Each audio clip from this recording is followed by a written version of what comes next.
consideram-se ajustes anuais dos preços cobrados pelas distribuidoras, também impostos e encargos, além das bandeiras tarifárias. Essas estabelecem uma taxa extra, as bandeiras tarifárias, a ser cobrada quando o sistema elétrico utiliza fontes de geração mais caras, como as usinas termoelétricas. E isso costuma acontecer quando o nível das chuvas está baixo. Então, más notícias aí para os consumidores de energia, ou seja, todos nós neste ano de 2026 em relação à elevação dos valores da conta de luz. E as térmicas é o seguinte, quando o nível dos reservatórios está baixo, o governo, o sistema aciona as usinas termoelétricas. Essas termoelétricas são as usinas eletricistas. Então são as produtoras e a energia mais cara, né? E elas foram criadas, essas usinas térmicas, exatamente para servir como espécie de STEP, né? Quando falta energia gerada pelas hidrelétricas, então você aciona as térmicas. Aí o sistema continua funcionando, mas continua funcionando de uma maneira mais cara e mais poluente. Isso é a perspectiva para o ano de 2026. E a inflação, a energia elétrica pesa bastante no custo de vida e nos índices de inflação. E agora, Cássia? Intervalo. Já voltamos. CBN Brasil.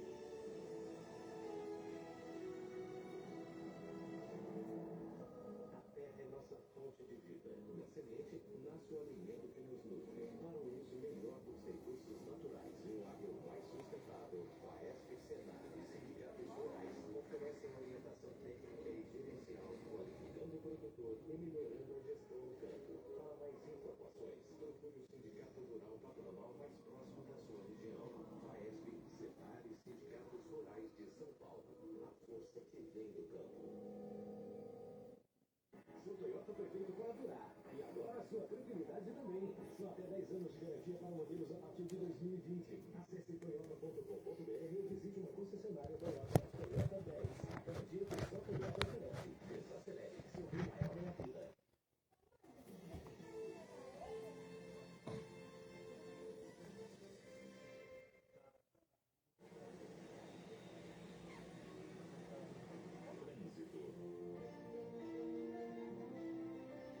Vamos saber do trânsito pelas ruas e avenidas da cidade de São Paulo, também algumas das principais rodovias que cortam o estado. Quem já está monitorando tudo isso é a Letícia Veloso. Boa tarde para você, Letícia. Oi, Cássia. Boa tarde para você, boa tarde, Sardenberg, boa tarde para todo mundo e uma boa semana. Caminho com lentidão nas rodovias, Cássia. Eu começo falando agora da Raposo Tavares, porque mais cedo houve um acidente envolvendo 3 veículos na altura do quilômetro 23, na pista sentido interior, ali na altura do acesso à Granja Viana. Bom, o caminho segue melhor agora, mais cedo, muita dificuldade por causa dessa ocorrência. Neste momento tem congestionamento do quilômetro 21, depois do Rodonel, até o 23 para acessar a Granja Viana. No sentido da capital, trânsito para aproximação também aí nessa região. Também temos outro trecho de parada, que é da altura do quilômetro 29 até o quilômetro 25, na região de Cotia. Na região do Butantã, o caminho segue com um pontinho de lentidão na aproximação da Sapituba e na chegada a São Paulo pela Raposo Tavares. Eu aproveito para falar da região de Moema, por causa de um incêndio mais cedo em edificação comercial. Segundo o Corpo de Bombeiros, o fogo já é extinto, lá na rua Leopoldo Couto Magalhães Júnior, 1344, próxima a Rixama, no entorno do Parque do Povo. E tem muita lentidão por essa região, Lembrando que o incêndio já foi extinto, não houve feridos. A corporação, no caso, utilizou 3 viaturas por lá e temos congestionamento para quem trafega por lá. Alô, bateria! O carnaval chegou e nesse mês tem o Fiat na Avenida. Condições imperdíveis para você desfilar com seu novo Fiat 0 km. As principais notícias do dia, no Brasil e no mundo. Seu final de tarde com muita informação e reflexão. Sempre com leveza e bom humor. Débora Freitas e Carolina Moran trazem o que de fundamental você precisa saber. E contam diariamente com as análises de Vera Magalhães. Ponto final. De segunda a sexta, na CBN.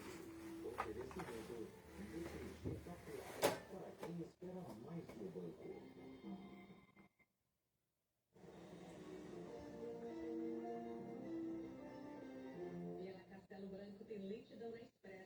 interior. No quilômetro 23, ande para até o quilômetro 26, em Barueri. No sentido São Paulo, o caminho é muito tranquilo por enquanto na região metropolitana pela Castelo. O Rodoanel no trecho oeste segue bem, nos dois sentidos, aliás, com boas condições.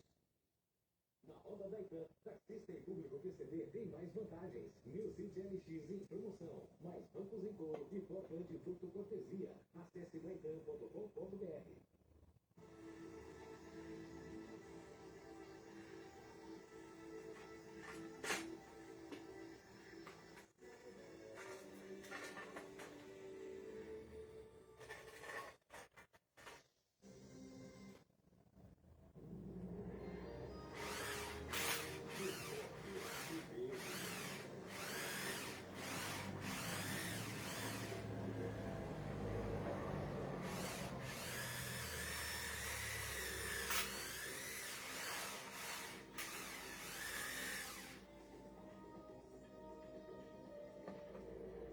Segunda-feira, 23 de fevereiro de 2026.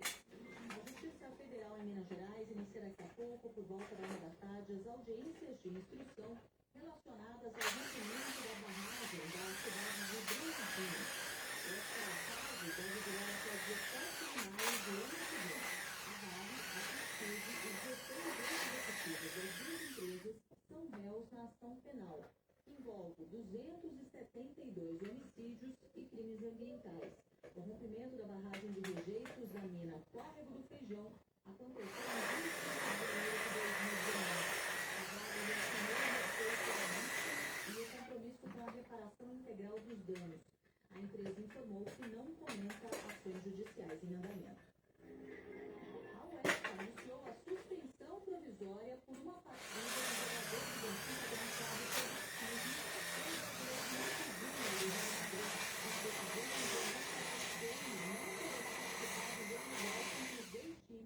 pela Liga dos Campeões. A partida está marcada para quarta-feira na Espanha. No primeiro confronto, o Real Madrid venceu por 1-0. Depois de marcar o gol da vitória da equipe espanhola, Vini Júnior comemorou com uma dança perto do bandeirinha de escanteio e foi punido com um cartão amarelo. No segundo, disse ao árbitro que sofreu a ausência pacífica do adversário e de parte da torcida portuguesa. O juiz acionou o protocolo anti-racismo e deu o protocolo por 10 minutos antes de ser retomado.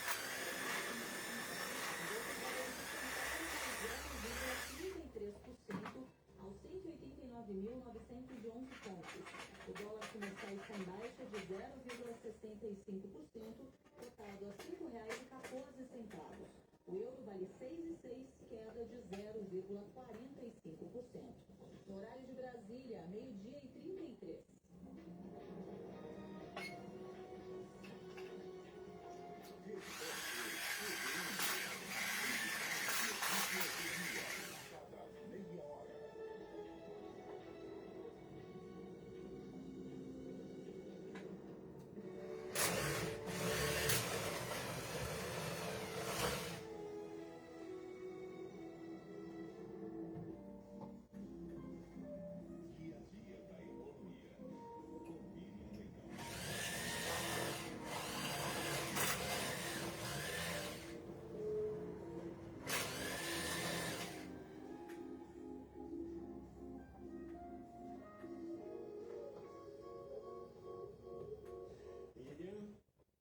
Boa tarde, Sardenberg. Boa tarde, Carta. Boa tarde, ouvintes. Boa tarde, Miriam. De manhã, apresentando ali a opinião do setor de bancos, consultoria, economistas, e numa tendência que já vem há várias semanas, os jornalistas reduziram mais um pouquinho a previsão de crescimento positivo. Mas o que você chama a sua atenção, no programa do Globo, no blog do Globo, é que pela primeira vez o mercado reduz a estimativa para os juros, para a taxa Selic. Isso um sinal significativo. É uma redução pequena, mas significativa, né, Miriam? É assim, porque por que isso é importante? Caiu, para os ouvintes saberem, caiu de 12,5% para 12,13%. Essa expectativa de taxa de juros no final do ano. Ou seja, nós estamos com 15% de taxa de juros e eles estão achando que o ano termina agora em 12,13%. Essa pequena movimentação é porque alguns fizeram mudanças e outros não fizeram ainda ou não acham que vai mudar. Mas o que estava previsto? Estava previsto, então, uma redução de taxa de juros ao longo do ano, mas um percentual menor do que 3 pontos percentuais. Ia sair de 12 para 12,25. Continua sendo abaixo de 3 pontos percentuais, porque é 12,13. Mas esse movimento ele precisa acontecer e se repetir várias semanas. Assim, os primeiros bancos falaram, olha, eu acho que talvez os juros caiam mais do que 2 pontos percentuais, 2,75 pontos percentuais. Então, começa a aumentar. Isso é por causa do conjunto das informações da economia, né? Porque no conjunto das informações da economia, o que eles acham? A inflação, por exemplo, ela caiu pela 7ª semana e está em 3,91%, a previsão no final do ano. E tem caído sempre a cada semana, né? Tem muitos outros, tem bancos já achando um número mais baixo do que esse. E também o dólar, que estava sempre previsto em 5,50, começa a cair, caiu pela primeira vez e foi para 5,45. O dólar do final do ano. Como nós sabemos, o dólar esse ano surpreendeu, caindo nesse começo de ano muito mais do que estava previsto. Vai permanecer baixo assim, depende de muita coisa, muita variável que o Brasil não controla. Né? Normalmente, ano eleitoral tem muita volatilidade, mas começa baixo assim porque o dólar está caindo em relação a outras moedas no mundo inteiro. Isso é uma discussão profunda que a gente já começou aqui, até fiz o fim de semana uma coluna sobre isso, ouvindo o professor Márcio Garcia da PUC, sobre o dólar. Ele vai continuar sendo a moeda de referência, vai, mas tem muito mais dúvidas agora sobre o dólar. Então, tem grandes investidores que estão reduzindo a sua exposição ao risco em dólar. Ou continua investindo, ele falou que tem um movimento, continua investindo na Bolsa Americana, apostando nas empresas, mas ao mesmo tempo fazendo hedge do dólar futuro, porque acha que o dólar vai cair. Então ele faz o hedge do dólar futuro, e aí trava o câmbio e investe nas empresas. E tudo isso é sinal de dúvida em relação ao dólar. Né? E, por outro lado, tem outros dados de inflação que são mais benignos, né? São bons, as projeções, algumas avaliações sobre a inflação, mas tem também preocupação. Hoje mesmo o Globo traz uma matéria, preocupação com aquele nosso problema de sempre, de energia, que às vezes a energia fica cara porque se não usa não pode usar muito hidrelétrica e outras energias alternativas, que acaba usando a energia fóssil, que é mais cara, né? Que são aquelas termoelétricas são mais caras. Enfim, tudo somado, a expectativa em relação ao ano é boa, sabe bem? E é isso que o foco de hoje traz. Tá certo. E o dólar é gozado, né, Lília? Porque durante muito tempo o pessoal botava lá 5,50, 5,50, 5,50, né? E mesmo quando o dólar estava um pouco mais alto, agora que ele está um pouco mais baixo, mas hoje está correndo 5,14, mas o pessoal continua botando, você logo ao longo do tempo 5,50, né? Parece que eles acham que é assim. Ele ficou 18 semanas nesse mesmo patamar. A sensação que dá é que eles falam assim, bota ali no modelo, vamos fazer o modelo e vamos rodar o modelo. E o dólar, deixa assim como está. A gente não sabe para onde ele vai ficar assim, então deixa assim 5,50. Né? Então, e aí depois, agora no começo do ano, teve muita queda do dólar. Aí eles olharam para a cara dos 5,50 e falaram, talvez seja o caso de começar a reduzir. Talvez seja por aí, mas não tem nenhuma arte de ciência, não tem ciência, né? Eles fazem os modelos e tal, e projetam, mas eles vão mudando a cada semana. Tudo isso que é um termômetro que a cada semana eles tomam a temperatura do mercado para ver o que eles estão achando. Exatamente, isso que é semana. Doutor, obrigado, Miriam. Até amanhã. Até amanhã, Sardenberg, Cássia. Até amanhã, Miriam. Olha que desses exato momento, o dólar está rodando a 5,14, com uma queda de mais de 1%, dólar comercial, né? E o dólar turismo, vou ver aqui agora nesse exato momento, dólar turismo 5,34.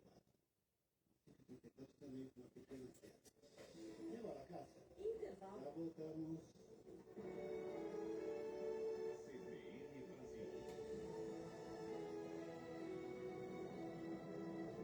FAESP, Senar e sindicatos rurais apresentam Força do Campo. A Federação da Agricultura e Pecuária do Estado de São Paulo, FAESP, divulgou um estudo que mostra que São Paulo mantém trajetória de crescimento Vamos lá, Bel, boa. e segue influenciando positivamente a atividade nacional. A inflação encerrou 2025 em 4,26%, dentro do intervalo da meta, mesmo com juros elevados. O mercado de trabalho continua mostrando firmeza, com melhora no emprego e avanço na renda real. Para 2026, a projeção é de crescimento de 1,8% no PIB nacional, indicando um cenário moderado, porém favorável para a economia. O relatório completo traz análises sobre atividade econômica, inflação, juros, mercado de trabalho, contas públicas, setor externo e commodities, e pode ser acessado em faespsenar.com.br. Força do Campo, uma iniciativa FAESP, Senar e sindicatos rurais.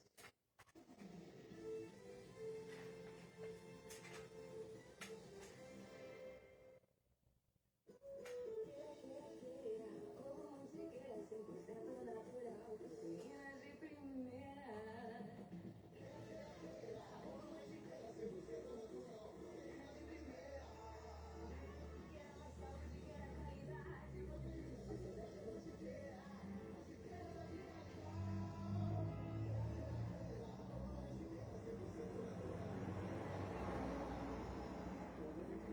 Naturalmente proteico. Agora a informação chegando direto de Ribeirão Preto, Samuel Santos está conosco para trazer mais informações a respeito daquele acidente com uma lancha no interior de São Paulo. Samuel Santos, boa tarde para você. Boa tarde, Cássia. Boa tarde a todos que nos acompanham. A novidade é que a Marinha informou que o piloto responsável pela lancha envolvida no acidente, que matou 6 pessoas no Rio Grande, na divisa de São Paulo com Minas Gerais, tinha sim habilitação. Uma primeira informação indicava que ele não tinha possibilidade, que ele não tinha capacitação para conduzir a lancha, mas agora a entidade vem e traz a informação que habilitado ele era. Os corpos das 6 pessoas que morreram na colisão da lancha em um pier no Rio Grande estão sendo velados em Franca, cidade que fica a 60 quilômetros de Ribeirão Preto, onde eles moravam. As vítimas saíram de um bar flutuante no Rio Grande na noite do sábado e seguiam em direção a um condomínio às margens da represa do Jaguar, do lado de Sacramento, cidade mineira, quando houve a batida. Das 15 pessoas que estavam a bordo, 6 morreram afogadas, entre elas Bento Aredes, de 4 anos, e a mãe dele, Viviane Aredes. Ela faria 36 anos no domingo.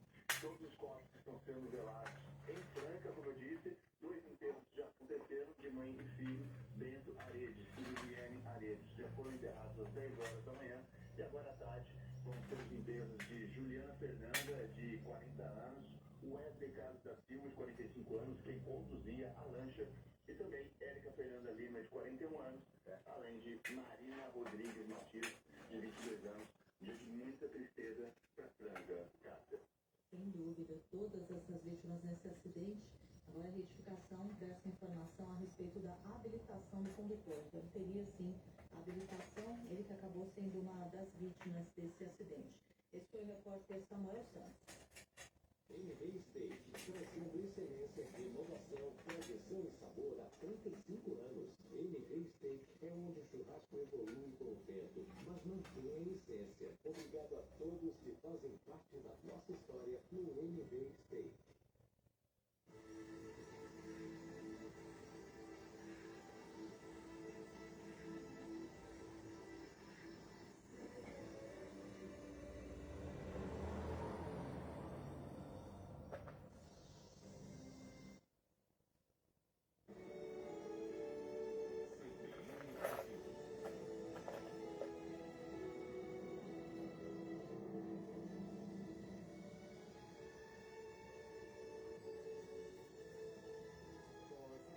de Brasília com a Ana Veloso.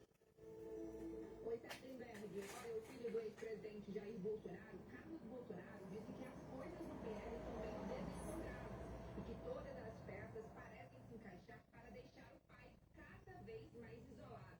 Bolsonaro está preso cumprindo pena por tentativa de golpe. A reação do ex-vereador em publicação nas redes sociais ocorre após declarações do presidente do PL, Valdemar Costa Neto, de que Bolsonaro não define sozinho os candidatos para as eleições deste ano e que as listas de apoio do ex-presidente são, na verdade, palpites.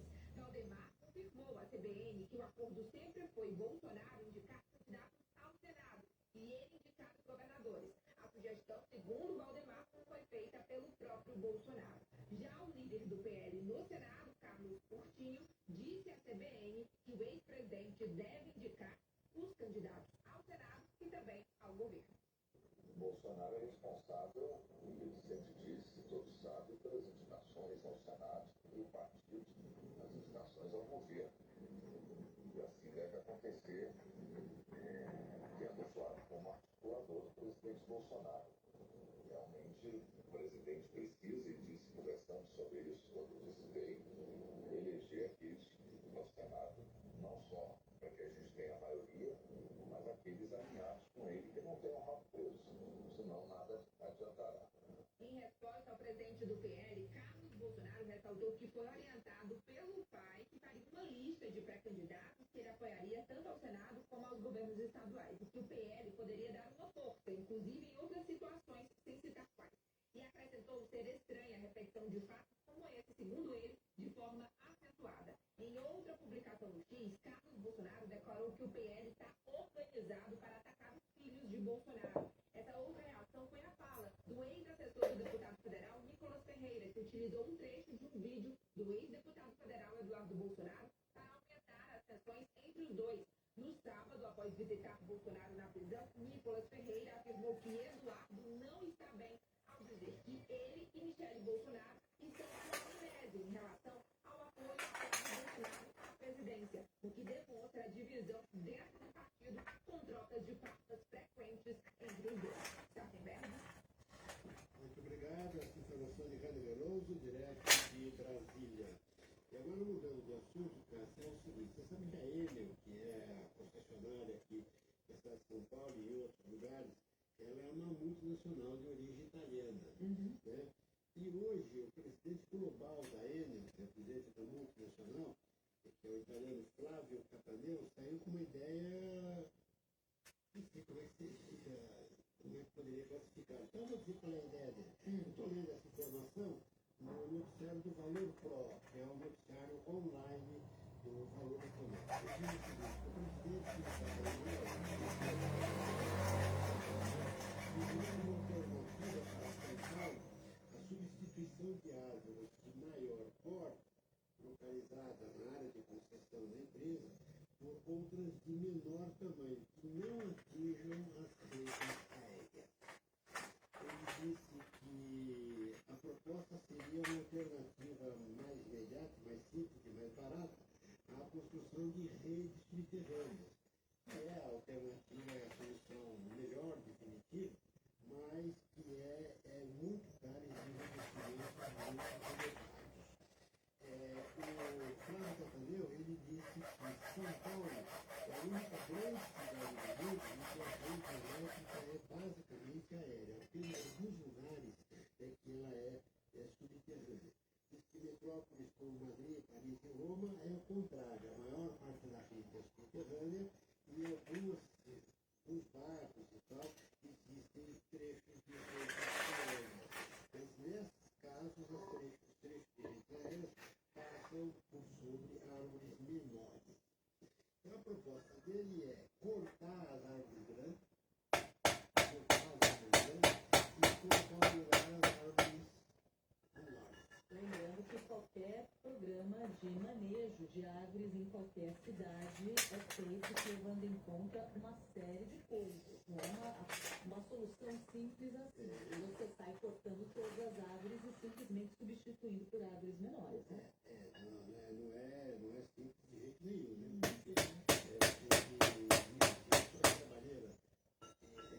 Agora, o que ele quer dizer Você tem que ter um conhecimento técnico em relação regiões, né? E ele estava dizendo que esse é o jeito mais barato, quer dizer, em comparação com a instalação da rede elétrica subterrânea, esse é o jeito mais barato. Agora, você já imaginou, quer dizer, porque tem... Oba! Tem aquelas árvores que a gente vê aqui no jardim, muito tal, tem raízes enormes, tem raízes enormes. Então, o trabalho de tirá-las e colocar árvores menores também é uma coisa que vai ser pela trabalheira e um custo também bastante elevado.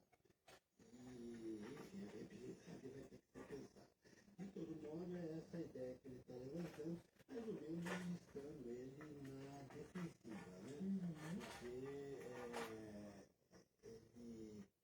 na defensiva dizendo que o problema está nas árvores de grande porte. A perca das árvores. As árvores de grande porte. Não, também. ele disse que os fortes ventos e as chuvas intensas no ano de 2023 derrubaram cerca de 1.300 árvores, que foi o pior ano da situação aqui em São Paulo. Tem um problema aqui, que é o seguinte, a concessão da Enel termina em pouco tempo, mas ainda é 2028, quando se termina a concessão da Enel. E como existe uma tendência, um movimento de rejeição da atividade, de crítica de rejeição da atividade da Enel, existe a possibilidade muito concreta de que a concessão não seja renovada. Né? A Enel, inclusive, a Enel está pedindo a antecipação da renovação. Mas o governo não decidiu ainda e existem pressões do governo paulista, por exemplo, da Prefeitura de São Paulo, para que seja cassada a concessão da Enel. O problema é o seguinte, caça a concessão da Enel, quem que fica no lugar? Qual é a empresa que assume o lugar? E além disso, é o seguinte, a solução, todo mundo sabe, a solução é a construção das redes subterrâneas, que é um investimento muito alto. E como é que a empresa vai fazer um investimento muito alto, falando da Enel, se ela sabe que a concessão dela vai acabar daqui a pouquinho? Não vai fazer. Não vai fazer porque vai fazer um investimento muito grande e que não vai servir de nada para ela. Para ela, a empresa, porque a concessão vai acabar.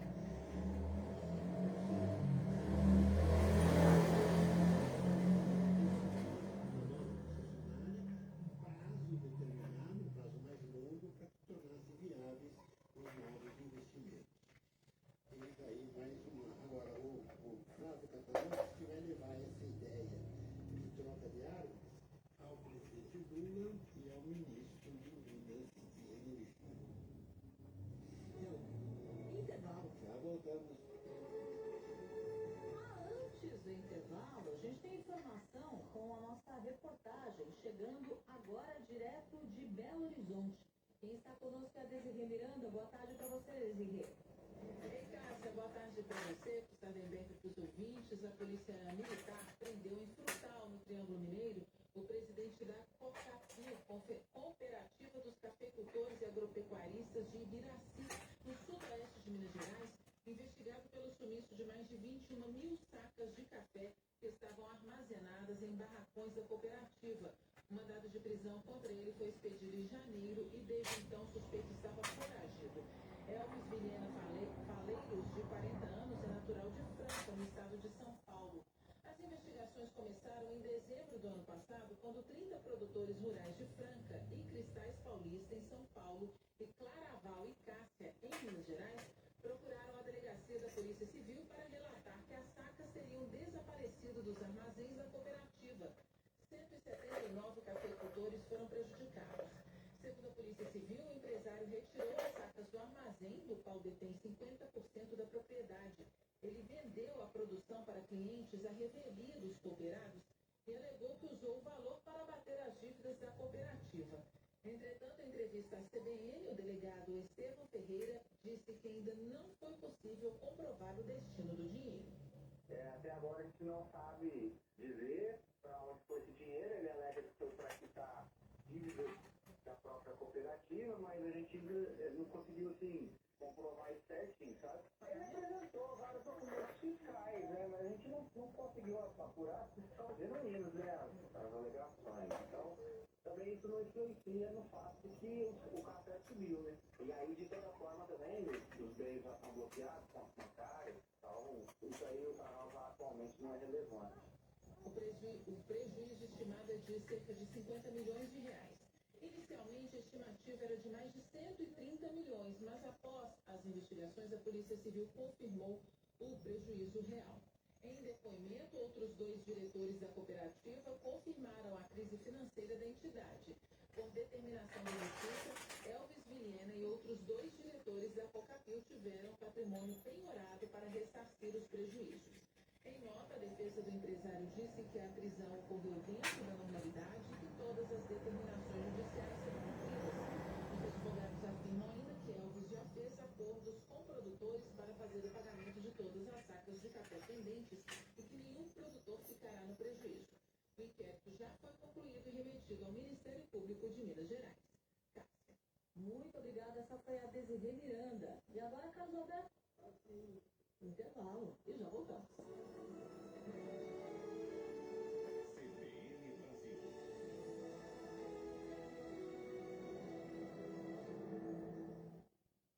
Quando pensamos em amortecedores e peças para suspensão, a Morro e a Morro Axis são marcas de destaque. Mas você sabia que a Morro e a Morro Axis fazem parte da Drive, uma gigante mundial na produção de peças automobilísticas? A Drive é uma empresa global reconhecida por sua inovação e qualidade. No Brasil, com sua parceria com o Instituto Ayrton Senna, também ajuda a melhorar a qualidade do ensino público para milhares de crianças. Morro e amortecedores e Morro e Axios. Somos Drive. Somos ousados. Como reduzir os gastos do dia a dia? Qual investimento cabe no seu bolso? De que forma poupar pensando no futuro dos seus filhos? De segunda a sexta, o economista e especialista em finanças pessoais, Marcelo D'Agosto, responde as perguntas dos ouvintes no CBN Dinheiro. Sempre dentro do Jornal da CBN e do Ponto Final. Também disponível no site e no aplicativo da CBN e nas principais plataformas de podcasts. Oferecimento BTG Pactual, para quem espera mais que o banco.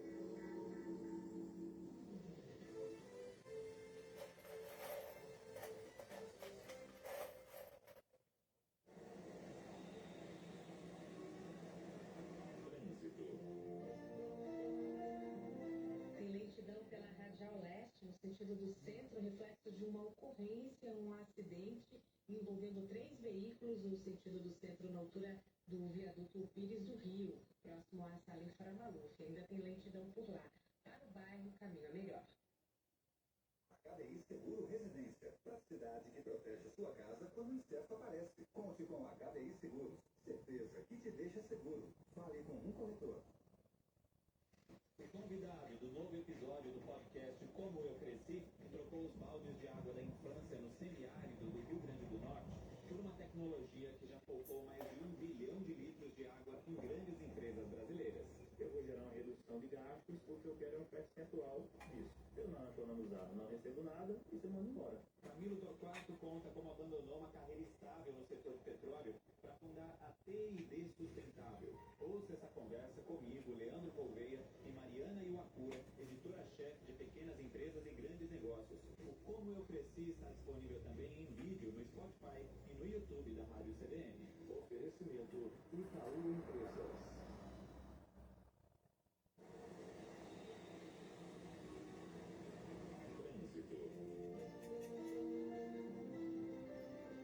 Tem lentidão no corredor norte-sul, inclusive no sentido da Zona Sul. Na altura da Ponte das Bandeiras, também na aproximação da ligação leste-oeste, na passagem pelo Parque Ibirapuera, o caminho é intenso nos 2 sentidos, inclusive em direção à Zona Norte. Já deixa em Indianópolis. Seu carro quitado pode te ajudar a ter dinheiro extra. Acesse bv.com.br e saiba mais. Empréstimo BV, para sua versão que sabe o que quer. Sujeito a análise. Oba! Boa!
23 de fevereiro de 2026. As empresas e os órgãos públicos têm até sexta-feira para disponibilizar o informe de rendimentos do imposto de renda. O documento serve como base para trabalhadores e aposentados preencherem a declaração. O empregador que atrasa ou não disponibiliza o comprovante pode ser multado pela Receita Federal. A Polícia Civil prendeu um empresário suspeito de sumir com 21 mil sacas de café e causar um prejuízo de cerca de 50 milhões de reais a quase 200 produtores no sul de Minas Gerais. O homem estava foragido desde janeiro e foi encontrado no Triângulo Mineiro. Segundo os investigadores, ele é suspeito de apropriação indébita, gestão temerária de cooperativa e associação criminosa. O caso começou a ser investigado em dezembro, depois da denúncia. Pelo menos 25 integrantes da Guarda Nacional do México morreram na onda de violência que começou no país depois da morte do narcotraficante Nemésio Segura Cervantes, conhecido como El Mencho, chefe do cartel Jalisco Nova Geração. Segundo o governo, 70 suspeitos foram presos em 7 estados. O secretário de Defesa do México disse que o paradeiro do criminoso foi descoberto depois de uma visita da namorada. O governo dos Estados Unidos elogiou a operação que matou o traficante. No ano passado, o presidente Donald Trump classificou oficialmente o cartel Jalisco como organização terrorista estrangeira. Uma mensagem anônima da rede de emergências do Irã diz que o presidente dos Estados Unidos é um homem de ação foi enviada para celulares do país.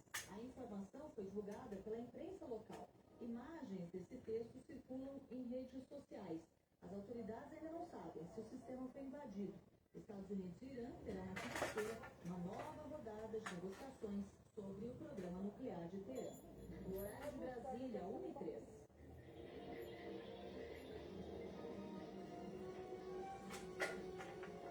Repórter CBN.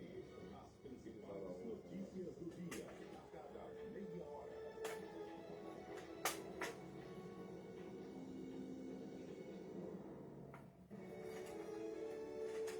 CBN Brasil.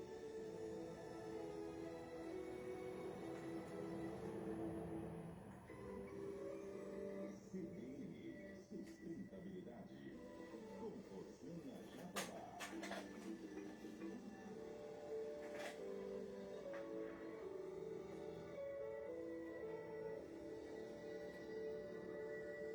E aí, Rosana? Oi, Sadenberg. Boa tarde para você, para Cássia e para os nossos ouvintes. Boa tarde, Rosana. Fato da Rosana hoje, né, Cássia, chamou a nossa atenção, chamou bastante a nossa atenção, o diz o seguinte, que foi aprovada uma legislação na União Europeia determinando que marcas de roupas, acessórios, como calçados, bolsas, etc., elas não podem destruir o material não vendido. Não podem mais destruir o material não vendido. E aí, o que eles têm que fazer com esse material, Rosana? Ah, Sadenberg, agora a gente precisa ver o que vai acontecer, né? Surgem aí 1000 alternativas, tudo nesse direcionamento mesmo da economia circular. E aí, gente, esse é um modelo antigo dos ambientalistas, eles argumentavam que essa prática de destruir o que não foi vendido no varejo da moda é altamente danosa ao meio ambiente, principalmente porque emite muitos gases de efeito estufa, né, agravando o aquecimento global. O que acontece? Que ainda é muito comum.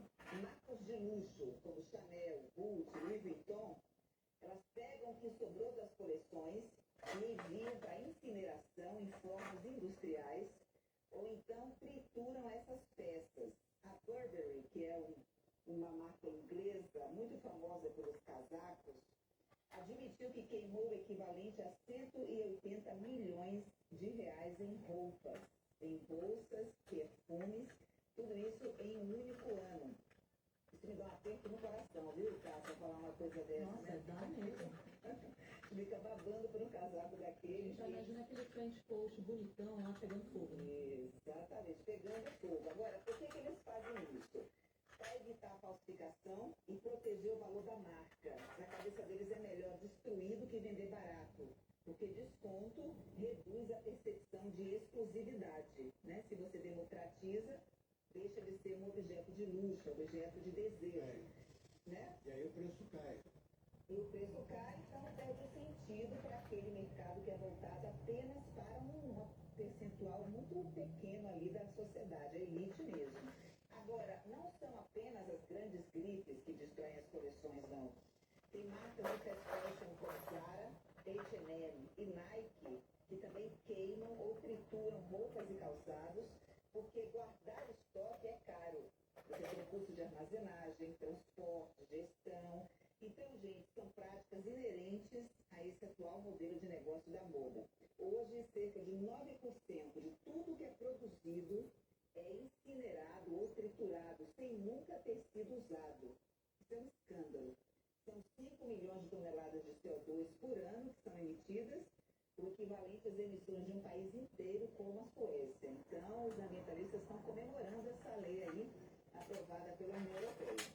Bom, a gente tem que pensar em fazer com esse material e lembrar de alternativas que nem são novas, né, Rosana? A boa e velha ponta de estoque. O que é a ponta de estoque? Sobra de coleção que você podia vender, de repente, em uma outra loja, se você não quer colocar lá na loja exclusiva, caríssima, às vezes mais longe, por exemplo, no outlet, e as pessoas vão até lá para pagar mais barato em produtos de boa qualidade, mas que simplesmente sobraram de coleções anteriores. É uma boa pensar nesses modelos, inclusive que já existem, para a gente não ficar nesse modelo aí de simplesmente descartar, transformar coisas boas, prontas para o consumo, simplesmente em mais lixo. Né? É isso, Cássia. E é exatamente esse raciocínio que deve predominar a partir de agora. A gente vai sair de um modelo que é baseado em volume e descarte, para um modelo baseado em valor, em durabilidade, em uso prolongado daquela peça. Então, é uma lei que acaba empurrando todo o setor de moda para a economia circular. Quando destruir estoque vira uma prática ilegal, você combate o desperdício. Então a marca é obrigada a produzir melhor, a prever demanda com mais precisão, né? Investir em qualidade, criar canais de revenda, pensar até em aluguel das peças, em reparo, reciclagem. Então, gente, é uma transformação profunda que vai mudar o design da peça, a escolha do tecido, a logística e muda, finalmente, a relação com o consumidor. Né? Então, muito interessante. Essa lei passa a valer para grandes empresas a partir de julho deste ano e as médias empresas terão prazo maior para se adequar. Elas vão seguir a norma a partir de 2030. Todas as empresas vão ter que divulgar informações padronizadas sobre os produtos que elas estarão descartando a partir de fevereiro de 27, é obrigatório exibir esse relatório. E aí fica a pergunta, essa lei vale apenas para as empresas europeias? Não. A regra vale também para quem quer vender para o mercado europeu. Então, quem quiser exportar para lá, precisa se atentar a isso. Não pode mais destruir peça que não foi vendida. A marca tem que entrar mesmo nos limites, nos padrões da sustentabilidade. Curtiram essa notícia? Eu gostei. Agora, já está em vigor ou tem data para entrar em vigor? Tem prazo? Como é que está lá na Europa? Julho de 26 é o prazo para as empresas grandes, porque elas têm mais robustez, né? Elas vão conseguir se adaptar facilmente. Para as empresas menores, as médias e pequenas empresas, essa lei passa a vigorar a partir de 2030. Muita gente questionando também, viu, gente, a questão dos empregos, que talvez isso suprima muitos empregos, mas por outro lado vai criar empregos mais qualificados. E quando você começa a operar com a economia circular, você vai precisar de pessoas que trabalhem nessa área, né, de reparo, reciclagem, revenda. Então, uma transformação realmente profunda, uma transição que já está ocorrendo e com essa lei ela deve ser acelerada. Tá certo. Ok. Rosana Jatobá, obrigado, Rosana, e até. Até amanhã, um beijo para vocês dois. Até mais. Mas, isso aí vai criar um problema, vai criar uma situação complexa para as empresas que exportam para a Europa. Você vai ter que ter uma espécie de um certificado de que eles cumprem essa regra adotada lá na Europa. Né? E então, vai precisar definir quem é que dá esse certificado, quanto é que vale e tal, não sei o quê. Enfim, de qualquer modo, é uma legislação extremamente rigorosa e que vai trazer consequências importantes para a indústria da moda. Bom, intervalo.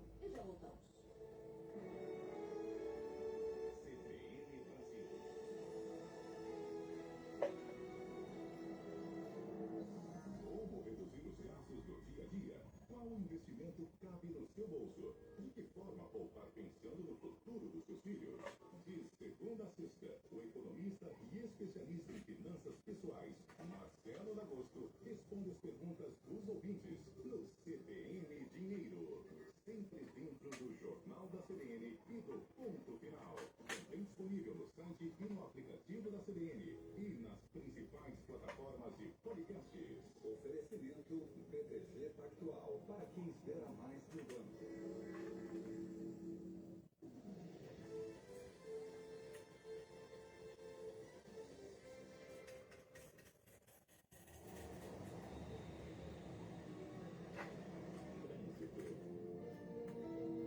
Marginal do Tietê tem congestionamento nos dois sentidos para Castelo Branco, na aproximação da Ponte das Bandeiras pela Expressa até após a ponte estaiada da Tietê. Dá para utilizar local.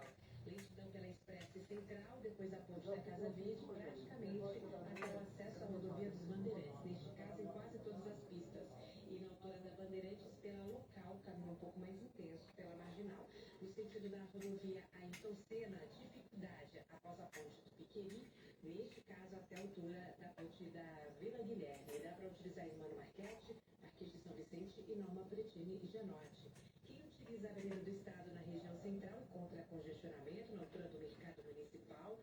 Também tem lentidão lá na região do Ipiranga, nos dois sentidos, na altura do viaduto Capitão Pacheco e Chaves, tanto em direção ao centro e também no sentido do ABC.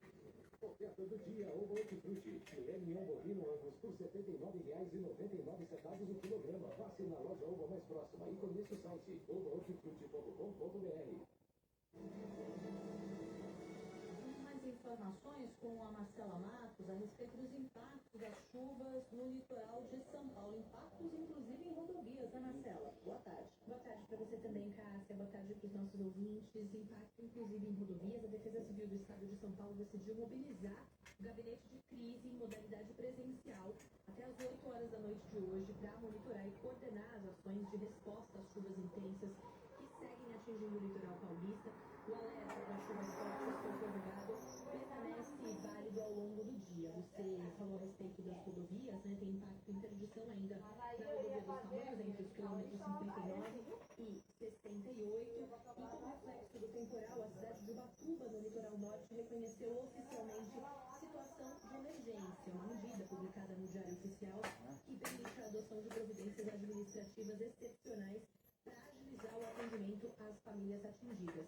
De acordo com o alerta emitido pelo CEMADEM, o Centro Nacional de Monitoramento e Alertas de Desastres Naturais, o município permanece sob risco alto em cerca de 12 horas. Só para a gente ter uma ideia, o volume de chuva registrado foi o equivalente à média histórica de todo o mês de fevereiro.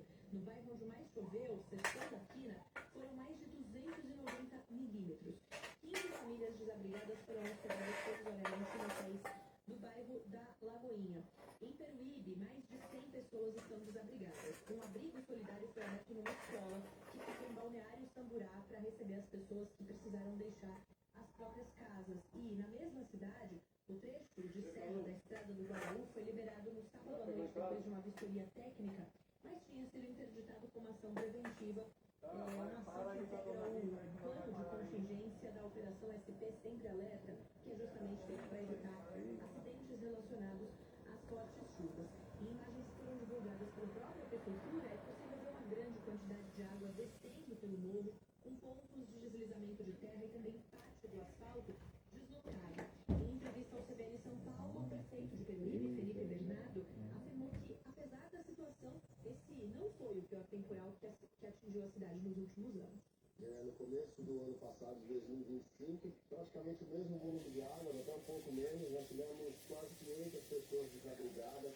A água demorou quase 2 semanas em alguns pontos da cidade para baixar. Dessa vez está sendo diferente, né? Um dos motivos o desaforamento do Rio Preto, que foi feito no ano passado, que está contribuindo para o escoamento mais rápido das águas da chuva. Mas a mudança climática é um fenômeno mundial, o aumento do nível do mar, né? Essa mudança drástica de temperatura que está acontecendo com fortes chuvas, com períodos inesperados, precisa ser discutido em âmbito não só local, né? Mas regional, nacional e mundial, na verdade.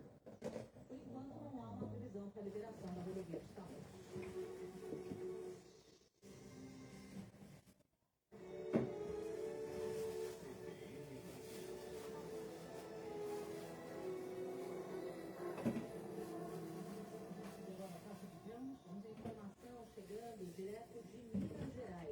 conosco agora é a Débora Costa. Débora. Cássia, após 7 anos do rompimento da barragem de Brumadinho, a Justiça Federal em Minas Gerais iniciou nesta tarde as audiências de instrução e julgamento relacionadas ao processo criminal do desastre. São réus 15 ex-executivos e funcionários da Vale e da consultoria alemã Tuxud, que respondem por 260 a mineradora e a consultoria também são réus pelos danos ambientais relacionados à ruptura. Conforme a Justiça, durante as audiências serão ouvidas testemunhas de acusação, defesa e os próprios réus no caso. Nesta fase serão colhidos depoimentos e analisadas provas para confirmar se houve falhas nos sistemas de segurança e possíveis condutas negligentes que teriam resultado no rompimento da barragem. Nesta segunda-feira, por exemplo, são previstas oitivas de 3 testemunhas de acusação, mas devido à complexidade do caso, a fase de instrução processual deve terminar apenas em maio de 2026. Do lado de fora da sede do TRF6, Tribunal Regional Federal da 6ª Região em Belo Horizonte, familiares das vítimas protestaram e cobraram justiça. A vice-presidente da Associação dos Familiares de Vítimas e Atingidos pelo rompimento da barragem de Brumadinho, Maria Regina Silva, que perdeu a filha Priscila Silva no desastre, afirma que são anos de luta das famílias por uma resposta no processo criminal.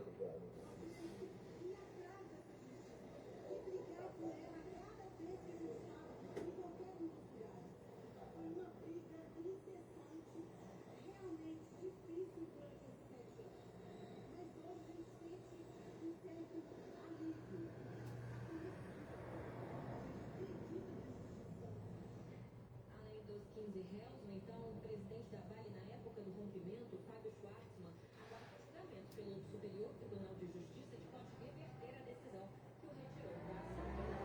O rompimento da barragem em Brumadinho aconteceu em 25 de janeiro de 2019. Em nota, a Vale disse que não comenta ações judiciais em andamento. A mineradora, porém, prestou respeito às vítimas, familiares e comunidades atingidas e reiterou o compromisso com a reparação integral dos danos. A Tuxud também manifestou solidariedade às vítimas e seus familiares, contudo a consultoria declara que não tem responsabilidade legal pelo rompimento da barragem e que a emissão das declarações de estabilidade foi legítima e em conformidade com a legislação aplicável e padrões técnicos. Cássia. Muito obrigada. Essa foi a Débora Costa falando conosco, direto de Minas Gerais. Agora, no noticiário internacional, temos aqui informações que vêm do Irã. Estudantes retomam protestos à informação do bloco de agências internacionais e diz o seguinte: estudantes universitários retomam os protestos contra a ditadura dos ayatolás no Irã, enquanto os Estados Unidos aumentam a pressão antes de novas negociações nucleares. A situação está bastante complexa porque o governo americano tem dito o seguinte: ora diz que vai fazer uma negociação com o governo do Irã, que a negociação tem 2 possibilidades, e ora ameaça bombardear o Irã, bombardear as usinas nucleares do Irã e ao mesmo fazer ataques mais profundos às forças armadas do Irã. Enquanto isso, os estudantes saíram iniciam os protestos. E é um fato extremamente relevante, porque essas são as primeiras grandes manifestações que ocorrem desde o mês passado, desde janeiro, quando houve manifestações na cidade inteira, não apenas de estudantes, mas no país inteiro, e que foi manifestações que foram reprimidas com extrema violência pela ditadura do Irã. São milhares de mortos, até hoje não há um número definido, porque a ditadura impede a atividade de jornalistas e de entidades observadoras, mas se sabe que foram milhares de mortos, mortos a bala, a tiros, pelas forças de segurança da ditadura do Irã. E agora os estudantes voltam às suas manifestações e a situação é a seguinte: o governo do Irã, a ditadura dos ayatolás, só se sustenta à base da força, da repressão e da violência. A maioria do país contra a ditadura, e só que todo o poder militar, todo o poder policial está com o governo e que impede, bloqueia essas manifestações. Bom, acompanhar essas situação e as agências estatais do Irã informam que atos ocorreram, dizem as agências, atos hostis, atos rebeldes e tal, ocorreram em 5 universidades da capital, Teherã, e uma na cidade sagrada de Mashhad, que abrigou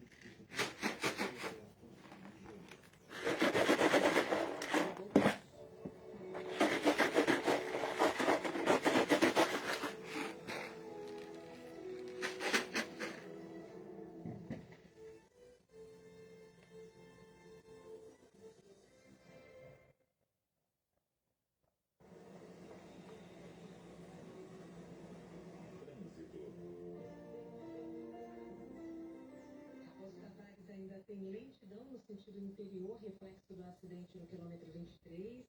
Na região da Granja Viana, tem congestionamento desde o quilômetro 20 até o 25. Para acessar a região da Granja Viana com muita lentidão, inclusive pela Avenida Santa Maria. Raposo no sentido da capital, com lentidão do quilômetro 29, onde para até o quilômetro 23. E a Castelo Branco permanece com lentidão no sentido interior, na região de Garoa, depois da Alphaville, do quilômetro 25 ao 26, tem congestionamento, obras na pista, né? Então passa o caminho também lá na região da Estrada dos Romeiros. Mais dificuldades a partir do quilômetro 30 e segue até o 32 no acesso a Jandira e Itapevi. Na chegada à capital, por enquanto, a Castelo Branco segue muito bem na região metropolitana. Descubra Porto voando direto de Campinas e Recife. Uma viagem única entre vinhedos, sabores e histórias. Saiba mais em boiazul.com.br. Vamos dar informações com Marcela Matos. Diga, Marcela. Cássia, começa hoje o feirão Limpa Nome da Serasa, que oferece descontos de até 99% para quem quer renegociar dívidas e sair, claro, da inadimplência. A 35ª edição desse mutirão vai até o dia 1º de abril deste ano. As negociações ocorrem por vários canais, por telefone, pelo site, aplicativo, também o WhatsApp oficial da empresa e presencialmente em mais de 7.000 agências dos Correios em todo o país. Segundo a Serasa, as ofertas e condições são as mesmas em todos os canais, sejam eles digitais ou presenciais. E ainda de acordo com a companhia, o Brasil encerrou 2025 com um recorde de mais de 81 milhões de inadimplentes, quase metade da população adulta, mais de 49% da população adulta. Nessa edição, mais de 2.000 empresas parceiras, como bancos, financeiras, varejistas, também empresas de energia e universidades, oferecem condições especiais para a quitação dos débitos. Em alguns casos, é possível limpar o nome na hora, durante o feirão, ao pagar a dívida pelo Pix. As parcelas podem começar a partir de R$ 9,90, com opções de pagamento por boleto, Pix, como eu falei, ou cartão. A plataforma permite renegociar dívidas de diferentes segmentos, desde que a empresa seja parceira da Serasa na região do consumidor. Dívidas negativadas e também débitos com mais de 5 anos podem aparecer com ofertas especiais, portanto, Cássia. Muito obrigada, Marcela Marcos. Tóquio Marine Hall apresenta Living Color com a Bethesda 40 Years Tour, dia 27 de fevereiro. Diogo Nogueira com a turnê Infinito Samba, dia 6 de março. Samuel Rosa cantando seus grandes sucessos, dia 7 de março. Osvaldo Montenegro em sua nova turnê, A Dança dos Signos. Faça uma lista de grandes amigos. Dia 14 de março. Informações e vendas, toquiomarineHall.com.br. Por enquanto, nós temos 26 graus de temperatura em São Paulo. A temperatura ainda sobe mais um pouco na capital paulista. E atenção hoje para o alerta de chuva, mais uma vez em algumas regiões aqui da cidade de São Paulo.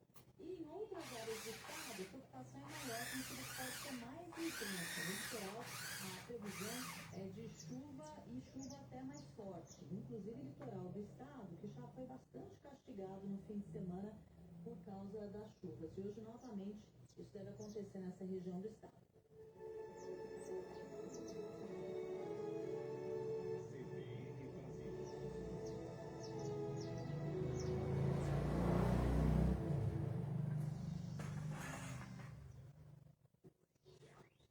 CBN Tecnologia, uma parceria bateria é tudo.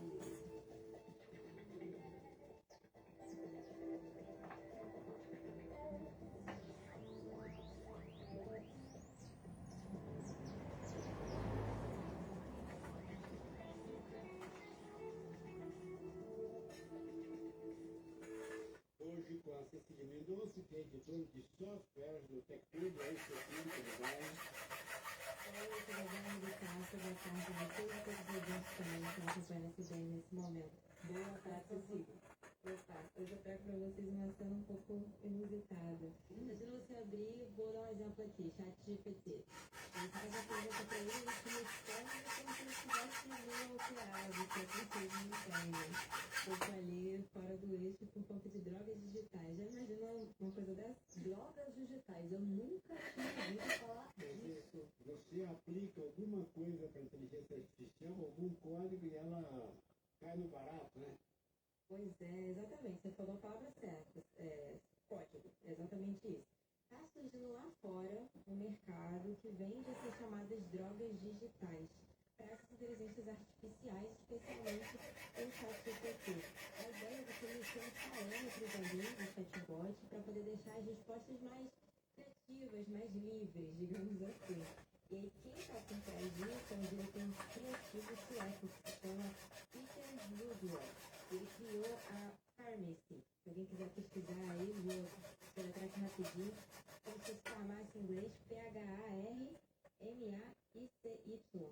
E aí você consegue ver lá várias drogas digitais, né, digamos assim, com preços variados. Por exemplo, $30 é uma cannabis, $70, no caso, a cocaína digital.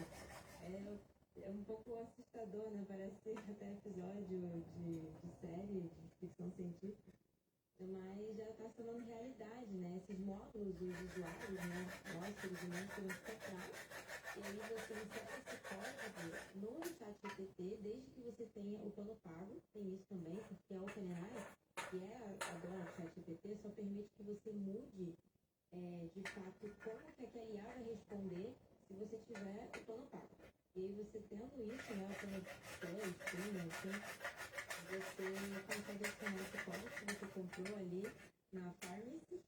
E aí você pode, por exemplo, pedir para ela responder, me fala um pouco sobre o dia de hoje, me descreve um dia bonito, o que é um dia bonito para você? E aí é muito diferente, assim, a gente viu relatos nas redes sociais, vimos em fóruns também, e o próprio TechTube testou, e de fato, quando a gente coloca esse código, fazer com que a gente sentido, a resposta ela muda bastante, assim, ela fica mais livre, fica com umas certas mudanças ali, o encadeamento lógico fica diferente, o estilo da resposta, e sem contar que os chats, né, os chatbots em geral, de inteligência artificial, eles olham um padrão, então o que os humanos costumam falar sobre aquilo.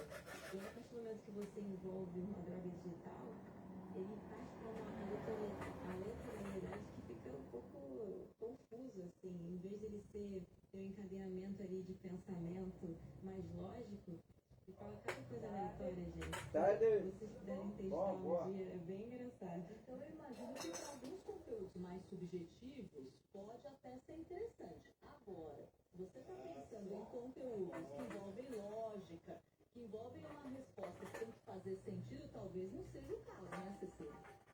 Pois é, porque realmente, como as respostas elas ficam mais livres e criativas, isso daí é mais um experimento que você vai fazer.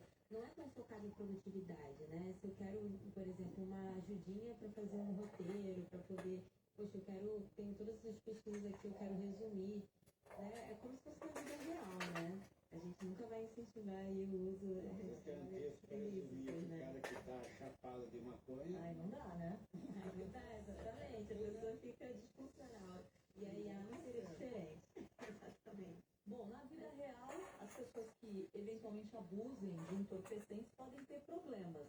Tem alguma coisa parecida com isso? Tem alguma coisa do tipo abstinência nestes bots que foram, digamos, nutridos com esses códigos ou por enquanto não?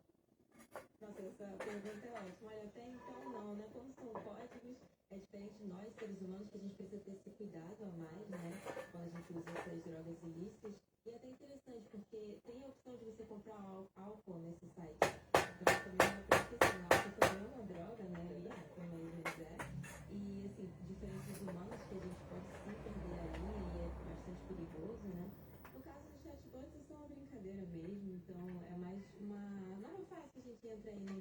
artificial, ela não serve mais só para nos ajudar, mas a gente também está começando a brincar um pouco mais, né? Cecília Mendonça, obrigado pela informação.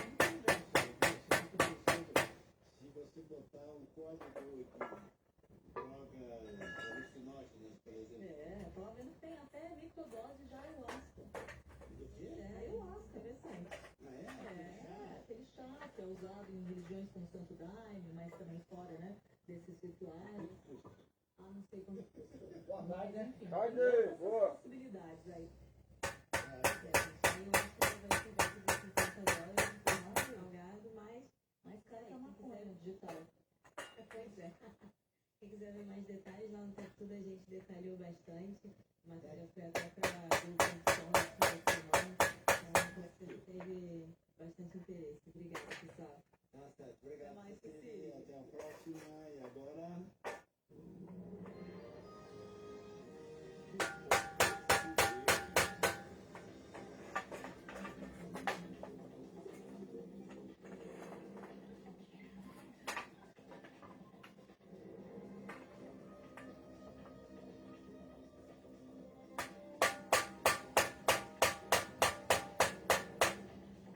Segunda-feira, 23 de fevereiro de 2026. A projeção da taxa básica de juros da economia brasileira para o encerramento de 2026 recuou de 12,25% para 12,13%. A estimativa está no boletim Focus, divulgado hoje pelo Banco Central. Na reunião do fim de janeiro, o Comitê de Política Monetária manteve a Selic em 15% pela quinta vez seguida. É o nível mais alto dos últimos 20 anos. Apesar disso, o Copom de Preços pode dar início ao ciclo de queda no próximo encontro, que está marcado para março. Para 2027, a projeção está em 10,50% a 54 semanas. O ex-vereador Carlos Bolsonaro disse que as coisas no PL estão meio desencontradas e que todas as peças parecem se encaixar para deixar o pai dele, o ex-presidente Jair Bolsonaro, cada vez mais isolado. O ex-chefe do Executivo brasileiro cumpre pena por tentativa de golpe de Estado na Papudinha. A manifestação do ex-vereador foi feita em redes sociais após o presidente do partido, Valdemar Costa Neto, afirmar que Bolsonaro não define sozinho os candidatos para as eleições deste ano e que as listas do ex-presidente são palpites. Cerca de 400 mil pessoas já reservaram horários para visitar os restos mortais de São Francisco de Assis. A exposição foi aberta ontem e vai até o dia 22 de março para marcar os 800 anos da morte de santo, um dos mais populares da Igreja Católica. Um relicário transparente com as relíquias foi colocado diante do altar da Igreja Inferior da Basílica que leva o nome de São Francisco de Assis. O local fica na região central da Itália. No horário de Brasília, 1h35.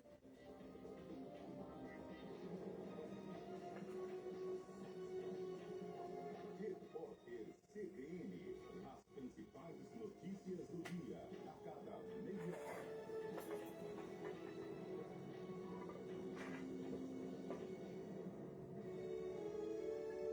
CBN Brasil.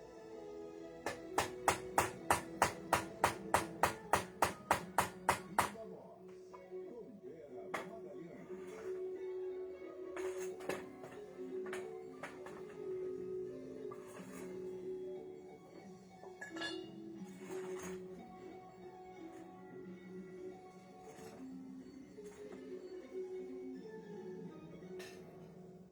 E aí, Vera, como está? Oi, Sardenberg, tudo bom? Eu vou bem. Boa tarde, Vera. Na próxima quarta-feira, o Pleno do Supremo Tribunal Federal, o STF, vai avaliar essa decisão do ministro Dino, sobre os penduricários, né?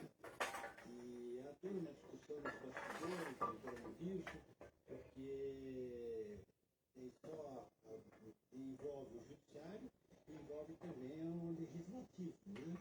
Porque é o legislativo que pode ou não estabelecer esse penduricário. Enfim, é uma certa confusão aí, um certo debate de bastidores que você vai nos explicar, né?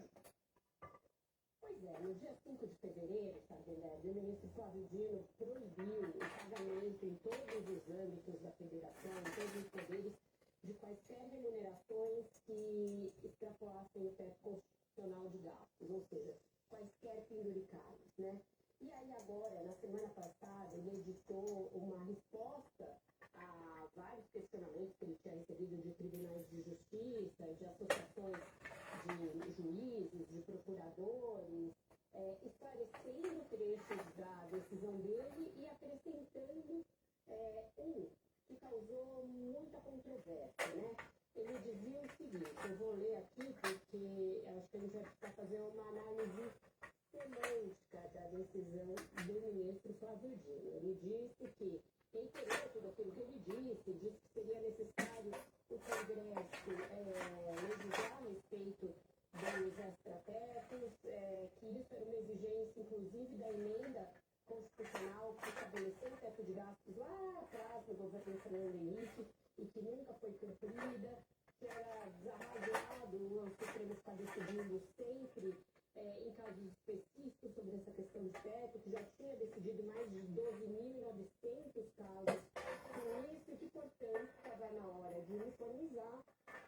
Ele citou até uma declaração do presidente da Câmara, Hugo Mota, concordando com ele, dizendo que sim, que essa era uma obrigação do Congresso.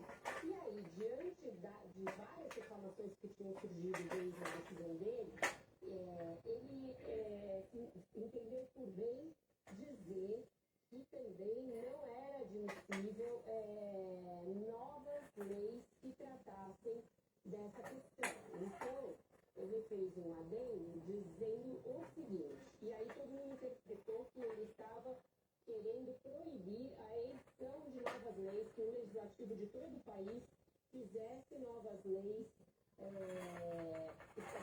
legislando sobre questões de teto. Então é assim, abre aspas, é vedada a aplicação de qualquer legislação nova sobre parcelas remuneratórias e indenizatórias que ultrapassem o teto constitucional. Essa determinação vale, inclusive, para a edição de novos atos normativos pelos poderes.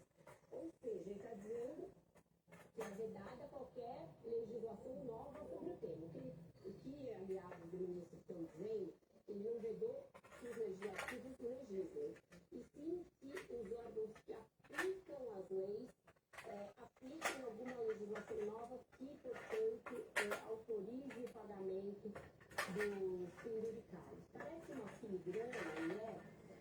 Porque foi entendido como uma total ingerência de um poder no outro. O poder judiciário não pode impedir o poder legislativo de legislar. Ele pode, quando muito depois do poder legislativo legislar, dizer que aquela lei é inconstitucional, ela é ilegal. Mas impedir antes que se vote qualquer lei a respeito do assunto, pareceu um exagero mesmo, eu comentei no Viva Voz que aquilo era um exagero.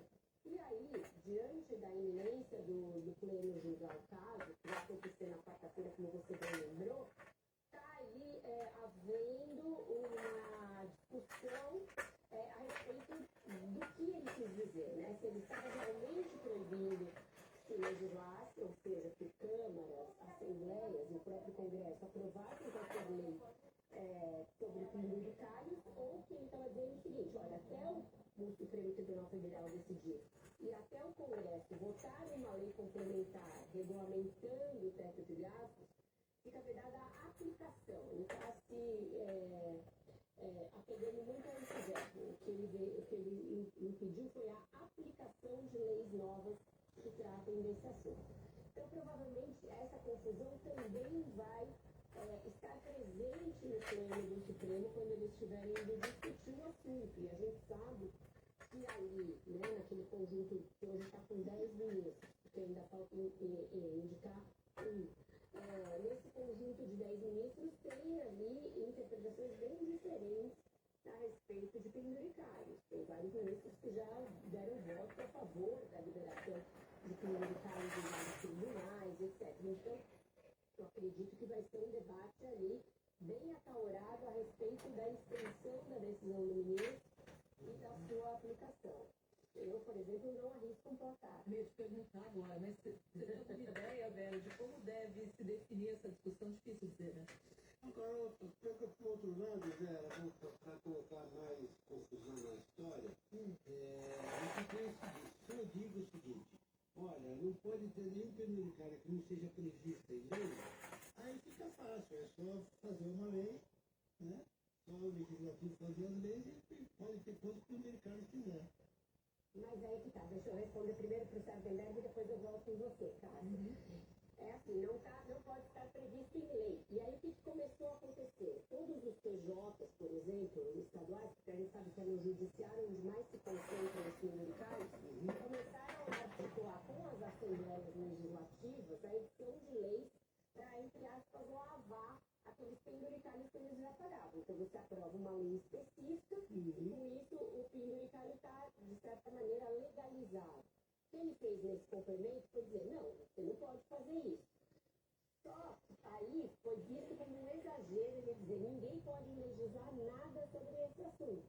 E o que pessoas ligadas ao ministro estão dizendo é, não foi isso que ele disse. Ele disse que pode aplicar novas leis, mas novas leis só existem se elas são votadas pelos legislativos. Então vai ficar uma discussão meio teratológica ali a respeito do que ele quis dizer. E agora, respondendo a Cássia, é difícil a gente prever como é que o Supremo vai se definir a esse respeito. Tem vários julgados, e ele cita essa jurisprudência no voto dele, no sentido de proibir quaisquer penduricários, porque o teto, a lei do teto é muito clara, é uma emenda à Constituição que foi aprovada no governo Fernando Henrique. Mas também já houve muitos e muitos casos de ministros julgando em caráter liminar e etc., que reconheceram a validade de penduricários específicos, geralmente de PJs bem articulados dentro do Supremo. Então, eu acho que pode haver uma divisão, pode não ser unânime o apoio ao ministro. Imagino que vai prevalecer, porque começou a ficar muito escancarada a farra dos penduricários. Então, eu imagino que o voto dele vai prevalecer. Mas eu não consigo te arriscar como vai ser essa divisão entre os 10 e qual vai ser o placar. Obrigado, Vera. Até amanhã. Até amanhã, um ótimo jornal para vocês. Até mais tarde no próximo. Até mais tarde, Vera. Obrigada. Até mais, Vera. E agora temos intervalo. E já voltamos.